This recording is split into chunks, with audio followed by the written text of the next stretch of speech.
And for me, that was how long I was in a long-distance relationship. However, I wouldn't go back and undo anything about those 2 years because they made me the person I am today.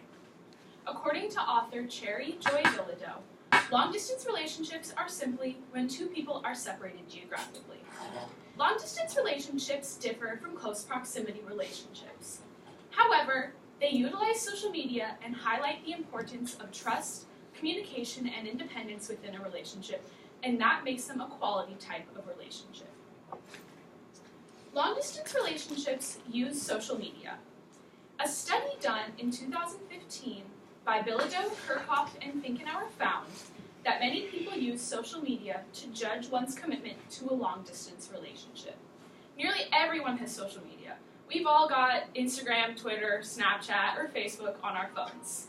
Social media allow people in long-distance relationships to keep up with their significant other.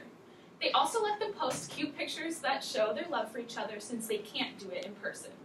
I can't even begin to count how many posts I made about missing my boyfriend during our long-distance relationship, and I'm sure he didn't question my commitment when he saw those posts.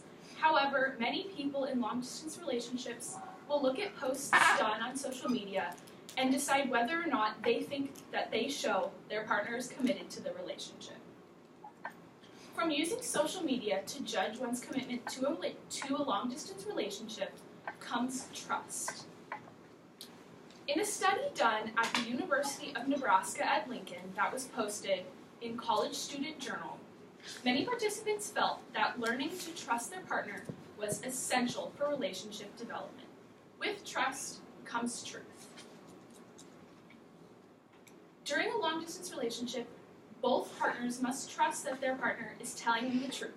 This helps the relationship go so much smoother. I can attest to this. Once I trusted that my boyfriend was telling me the truth always, our relationship got so much easier. The distance didn't matter anymore once I knew that he wouldn't do anything to jeopardize the relationship. Trust is easy to build with healthy communication. In long-distance relationships, efforts to keep up the relationship are separated into two categories: strategic efforts and routine efforts. This is according to an article written for Cyberpsychology, Behavior, and Social Networking, a journal.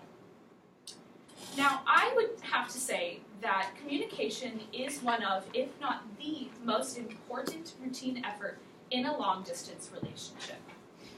When you communicate with someone special, your partner, you find that your communication becomes unique to the two of you.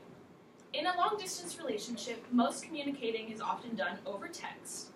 This causes you to find out that sometimes emotion or intended meaning don't come across the way you think, and so you have to figure out how to communicate correctly. Something that long-distance relationships rely on is independence. Attachment style influences a person's typical response to separation distress. This was found in a study titled Measuring Long-Distance Romantic Relationships, a Validity Study. When you're independent in a long-distance relationship, however, the separation distress isn't an issue. You continue to be your own person and create memories by yourself. You don't rely on your significant other to function. You don't become a clone of them because you're with them all the time. Now, I learned the importance that a long-distance relationship can have on someone's life. Long-distance relationships are an irreplaceable learning experience. They utilize social media and highlight the importance of trust, communication, and independence within any type of relationship. With a bit of faith and a lot of love, a long-distance relationship can be as good as any.